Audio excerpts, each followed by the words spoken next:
Hey everyone, and welcome back to Gearblocks. First of all, just would like to quickly mention I don't have my headphones plugged in at the moment. I'm just using my normal speakers because I just don't feel like using my headphones, so hopefully the game doesn't come over my mic at all, or too much or whatever. Either way, I wasn't planning on recording this, but as I was working on it, I just kind of decided I should. I've been working on this blue one for my normal, like, what is it, Tuesday videos? Friday videos? I think it's Fridays. And then I've been working on some other stuff in the background, like this truck. And this one is meant to be, I guess, as versatile and powerful as possible, or as much as I can get it. It has a W24. It has a rear 3-link that's set up like leaf springs. I have a leaf spring tutorial if you want to check that out. And then the front is also on leaf springs, but I really did not like how the steering worked because it came down here to this pivot thingy and then, whoops, to the tie rod. But because of this part, the way it is, instead of having it in line with the leaf spring, instead of it having it like this, it went across to the left and right, which would cause a lot of bump steer, which I really don't like, and I tend to do whatever I can to minimize bump steer. Bump steer is when your suspension moves up and down, your steering goes left and right.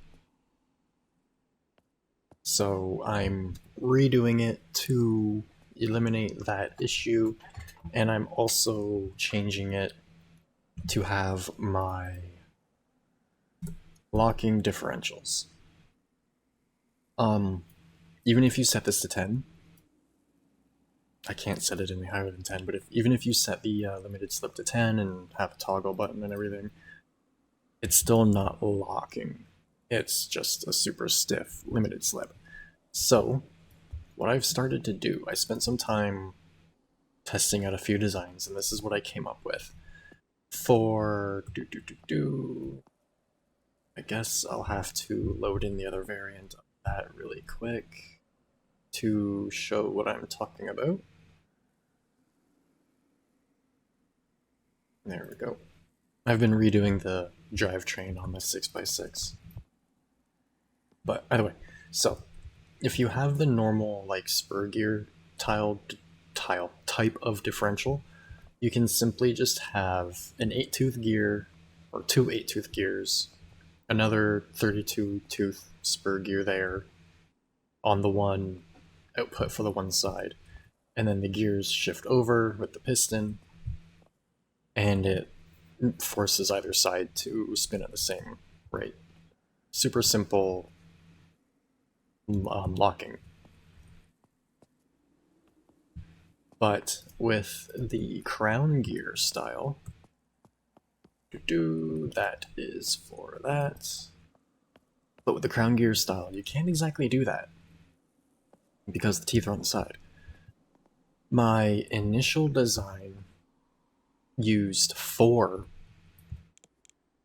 of the 8-tooth spur gears just because of how it was oriented.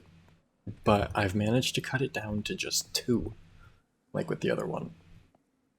So what we do for this is we go like that, and put this gear, make sure the collision and stuff is set to false.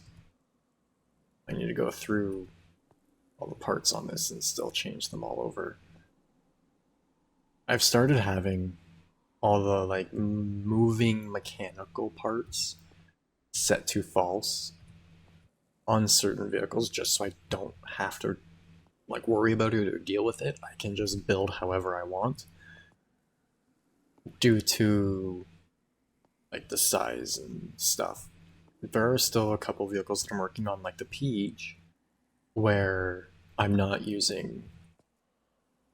putting parts inside each other, but because of the parts being so big, like I said, some of the vehicles I'm just doing whatever and making it all compact, kind of like this little cargo truck is nice and compact.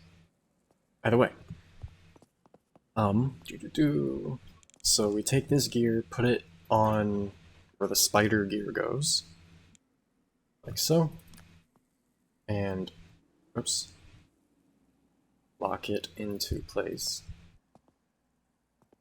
So we then take our, hold on, how do I want to do this?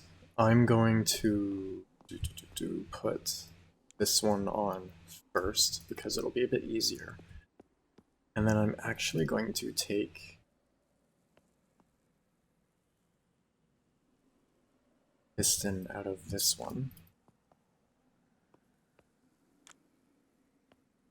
Even though it's a little bit of a pain in the butt. That should now come out. Yep. Alright, so as you can see, we have the normal differential, the extra crown gear, and then our input drive shaft. The gear, I think this gives a 4:1. 32 divided by 8, I think, is 4. So this is a 4:1 gear ratio. It's not quite what I'd prefer. I'd prefer more like almost a 5:1 for this. But whatever. As you can see with this one, you can just use pulleys or something to drop it down to more of like a 6:1. Either way. Nope, not that yet. Put this on, and then that goes there. And set it so that it can rotate and slide. So now whenever the piston is activated, I have it nice and slow and blah blah blah, just basic. But either way, whenever we activate this piston, this gear will slide over to here and attach to or mesh with this and that. So you can see if I highlight that, it shows it's meshing to this one, and then that one meshes with these, therefore locking it.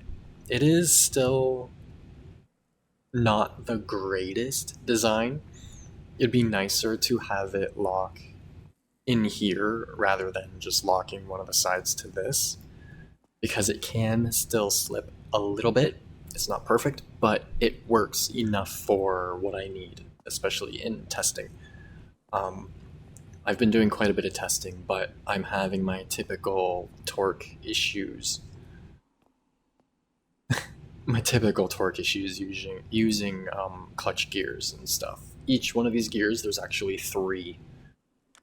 Like, it's getting really annoying. The thing with this truck is it has a automatic 3-speed, which is nice. I just have to put the little shift lever stuff back in that thing. Either way, I will do that, and I don't know if I'll do that in this video or another one, but whatever. Also, another little random side note, I am reinstalling Cyberpunk at the moment, so hopefully there isn't like too much lag or anything. But either way, that is the basis of doing that. It's super simple. Like I said, I would like to do it differently, but whatever. So I'm going to lock that all together. That's also a lot closer to there than I want it to be. So I'm going to just do that. That should be fine. Now we just build up the rest of the differential like usual, or the housing. We connect that, and then make that one rotate and lock it. So connect it to the other bar, and then that. But we want to get rid of that connection. So I'm just going to highlight it, and there we go. And now you can see it can rotate again, and now it'll move, and blah blah blah. Except I also forgot to change its length. So I'm going to do that really quick. Oops, I just did that wrong because I want it attached to there. So lock, lock, lock. There we go. And now that's basically all that. I am going to also make that narrower. And that should be fine. I'm going to grab that, actually. I want to rotate this so I can see what spacing I have to work with. Because there's probably not really any point in using... actually, that looks kind of good. I'm gonna go... Ooh. It won't attach if I do that. Not how I would like it to.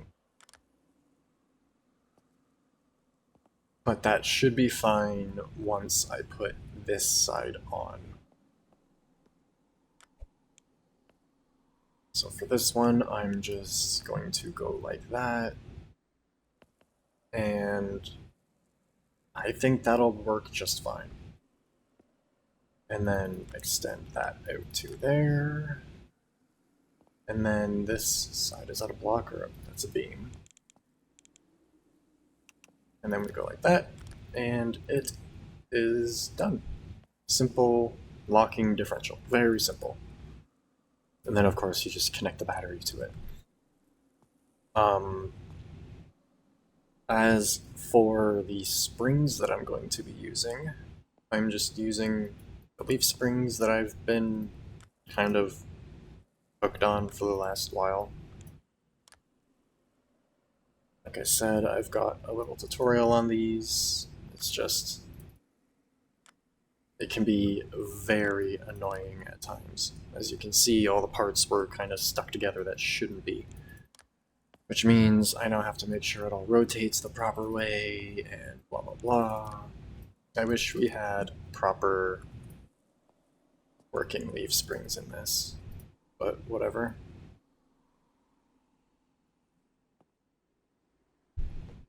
To make sure that's all moving in the right way, I can get rid of that now.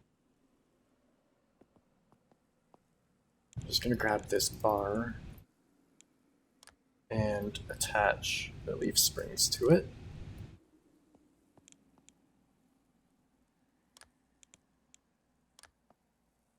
And they're all going the wrong way.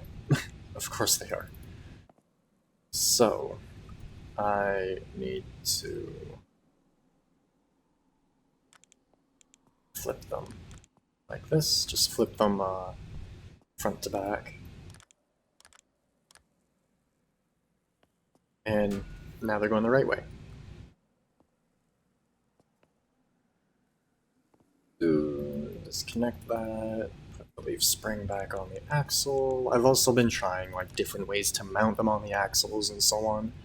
And I found that on the front at least, putting them onto the kind of knuckle mount thingy works pretty well. I'm not sure what I did on this end. This one I put them the other way to move them out as far as I could. I wonder if I should do that on this one as well. But if I do that, they won't line up properly with the chassis anymore. So I'll just leave them like this for now. It doesn't really matter. It's just preference and whatever works best for what you're building. By the way, put the first one on, lock it. Second one on, lock it into place. Highlight that and do the delete thingy so that it deletes any of the connections that shouldn't be there, and just do that on all the pieces so that each one is separate and not connecting to each other. And then of course you have the collision turned off so it doesn't mess anything up. The same on this side. that thing there is for the sway bars. Oops, I forgot to lock that one into place. It's easier to lock one on, put the other one on, and then lock it, than it is to put them on and then lock them in place.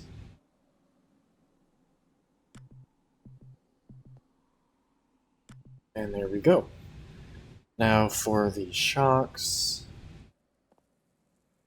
I need to, because I changed the differential design, I need to, that one's fine, and it goes there. And same on this side. There we go. You see the frame rail, chassis rail, whatever goes along here, and then that attaches up on the upper frame rail. It's got a too thick frame rail, I guess. So that's basically it for that. I'm going to lock those into place. And now I need to figure out the steering, which I really don't know what I want to do with. I do need to put the axle back on in order to figure that out, so hopefully I can get it in the proper spot again, which is going to be a little easier said than done at the moment.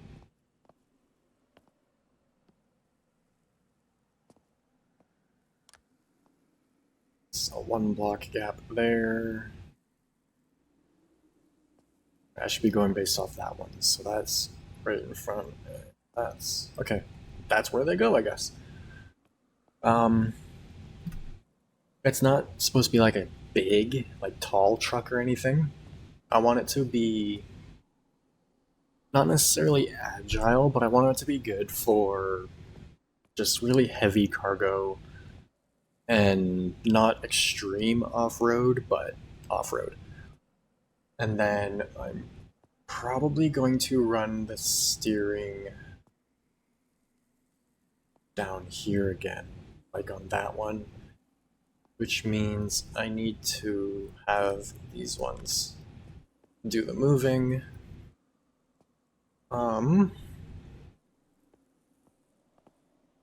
But how do I want to run the links? Because on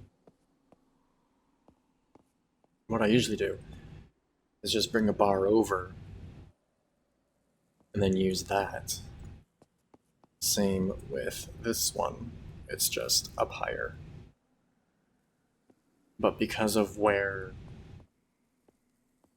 the shocks are, that's not going to work as well. Unless, ooh, actually, if I move the sway bar to where it is on the back, the rear sway bars are towards the inside of the chassis on the rear end, right here. I don't really like doing that because it makes it a little less effective, but I didn't have enough space to do it any other way.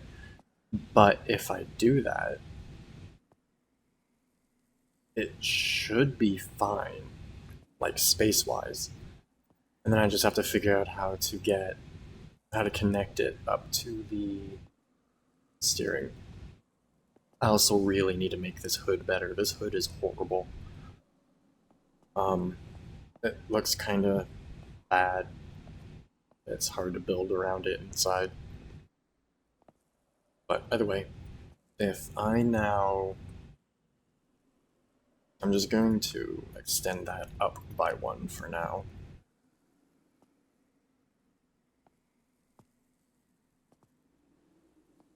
That ball can come off. That can stay there because it's for the hydraulic assist, which I'll put in now.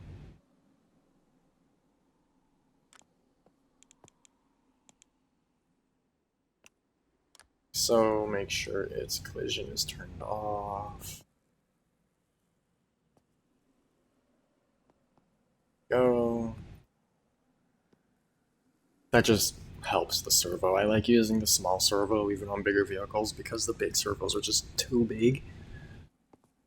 So the servo acts like steering box, comes down to the axle, and then this just has a normal shock absorber as a steering stabilizer, but this is a hydraulic ram or linear actuator for the actual, or to help it.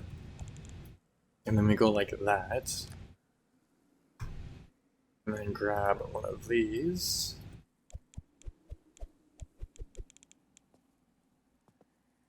And bring it to there, and then the other pivot point. I'm just seeing what parts I can use before I load in something else, but whatever, it doesn't really matter. Here we go. And then the arm comes down from there, which I will grab. Okay, that actually goes with that, which I also need to put back on the axle, because this helps stop the axle from twisting. I could probably put it up by another block, but I'm not really worried about it at the moment. And then there's a chassis rail that goes across, but I think I used it for the differential. Or it was that one. Either way. I could do a 3-link, but no. Normally the leaf springs would kind of stop the axle from twisting, but with having it pivot like this in the middle, it doesn't work the greatest. I can show on this thing. On the front, this doesn't have anything like that, but on the back it does. So if you watch the front differential, this is also having my typical drivetrain issues. But as I drive, I need to put it in four-wheel drive. But especially if I hit the brakes really hard, you can see the entire axle twisting. That's the only real downside with leaf springs. But you can see that the rear axle isn't quite as bad. And that's just because of that link that's on the top. This is just a little utility truck that I was building off camera during D&D games. Either way, I can grab parts from this.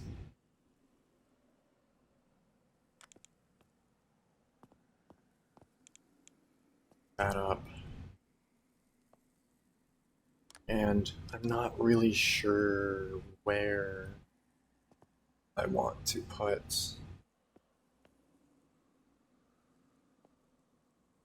I honestly don't really like how all of that's kind of clipping into each other. I need to move the engine mounts back and move the alternators, but I'll do that at some other point.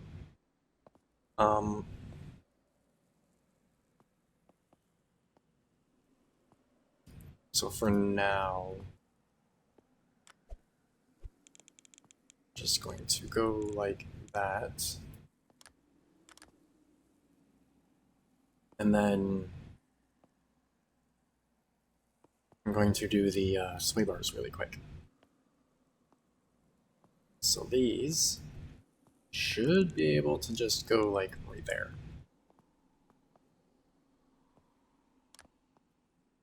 Aside from that, which I can easily fix for now. I have a feeling this is going to get in the way of steering linkage, but I can fix that after. I'm not too worried about it. This isn't... I don't have any specific plans with this truck. I'm just kind of building it as I can and just kind of figuring stuff out as I go. It's like a test platform kind of thing. Just whatever ideas I have, I try it. And then sway bar. I think I need to shorten Yeah. Or I can put this on the back instead, but if I put that on the back, I will need to rotate that. Like so.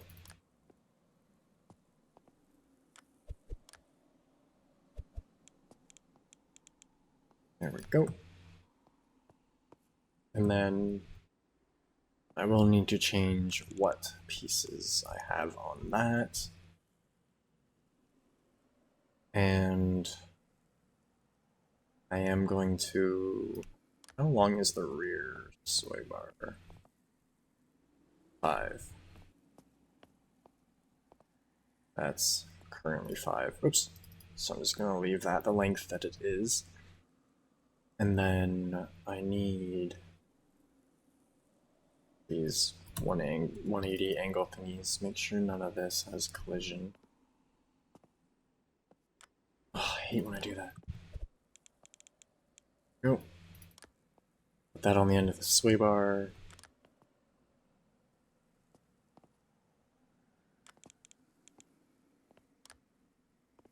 Like so.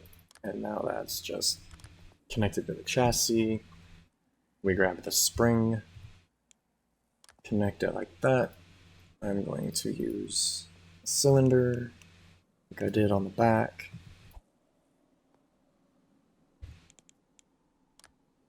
And then just a simple axle to connect that. And there we go. We have simple sway bar. So that is basically it for that. As I mentioned, I just need to figure out how, if I move this and the alternators, I should be fine to put the servo here, and the distance between this ball joint and this ball joint needs to be the same between this pivot and that one, and they need to be parallel. Otherwise, it will get bump steer. So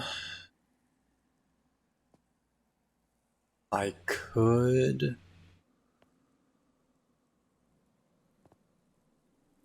change this to an angled piece to get it out of the way.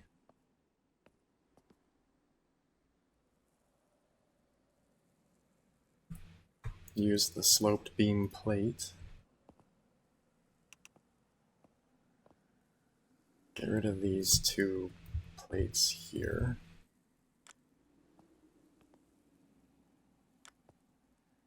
Grab that. Bring that back by 1. No. Go. A pain in the butt. Okay. Oops. There we go. And now it's not as in the way.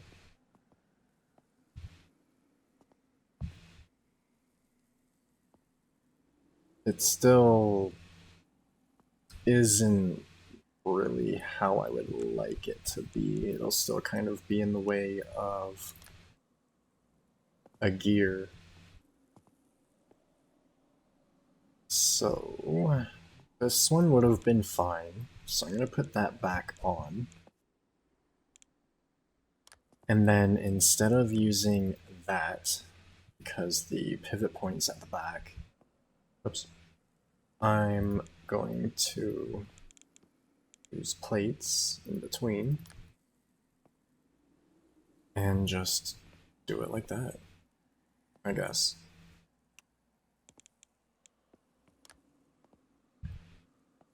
Certain things, like in the differentials, I don't mind having gears and stuff clipping into other things, because depending on the size of the vehicle and the strength, the differential isn't really that big. and the locking bits would go inside it anyways. But when it comes to the steering, for example, I don't like having the gears and stuff clipping through stuff. The steering on this thing is absolutely horrible. I really need to redo it. But I don't like it when it clips into things. So that is that, and then the other side I'll just leave the same for now. I could also change that to a half round, holding it on to the suspension mount. But I think I'll leave it on the chassis rail for now. So yeah, once I get to that, I can just put a bevel gear on that or something and do something. For now, I can put the steering servo on, because it'll be fine once I move the other things I plan on moving. So there we go, we've got steering again.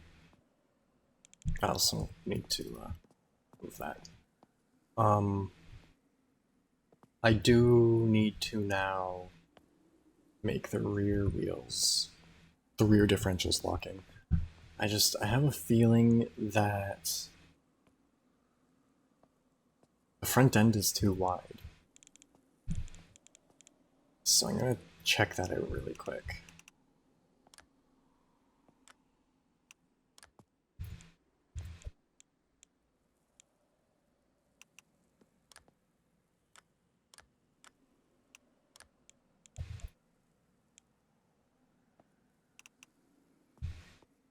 Okay, so that's kinda in line with things, whatever.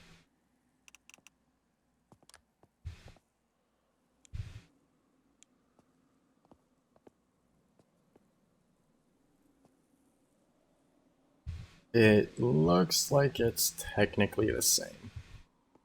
It's just the wheel itself is offset because of, you know, truck wheels. That should be fine.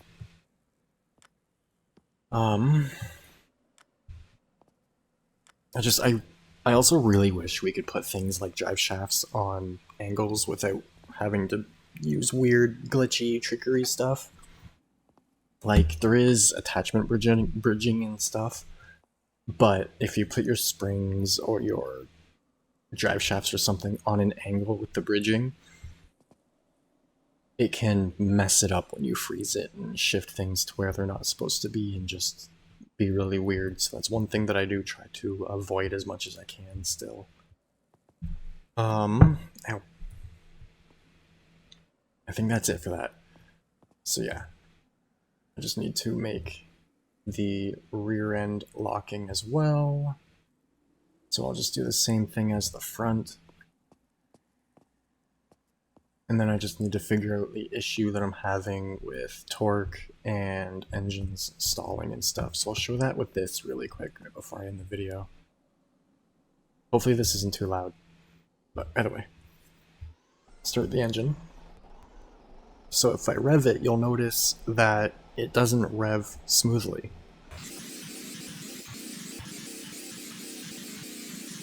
Keeps, like, getting interrupted by something. Like that. And it, like, makes the whole engine move, the entire truck move. The entire engine moves.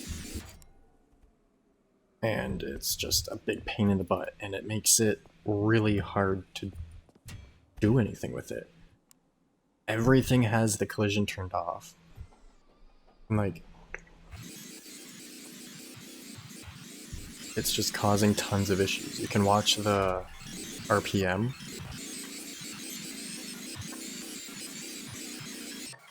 And it's just, it doesn't work. So it makes driving it quite annoying. It's okay while the engine's under load and isn't like near max rev. Oh, there it goes messing up again. But as soon as it gets close to max rev, it does that. And it's an issue I've found with the gearbox or the transmission, not the engine itself. If I take that out and just quickly disconnect it from everything else, you'll notice that, come on, there we go. You'll notice that it'll rev fine now. No issues whatsoever.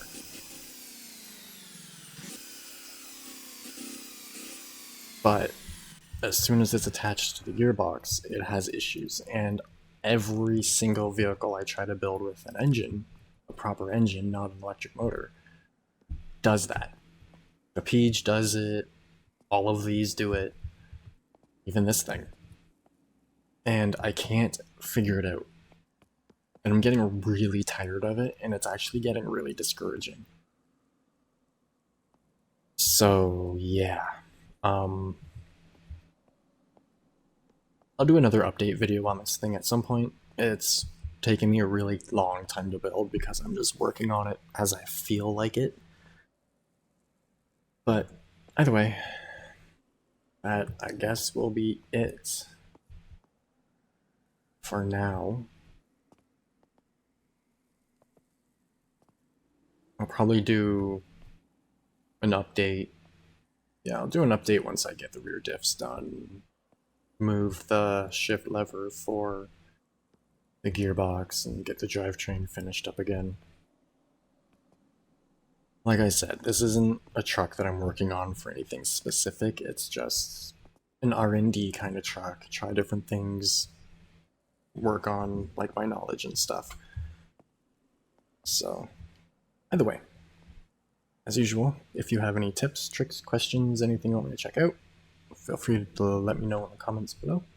And as always, I hope you enjoyed, and thanks for watching.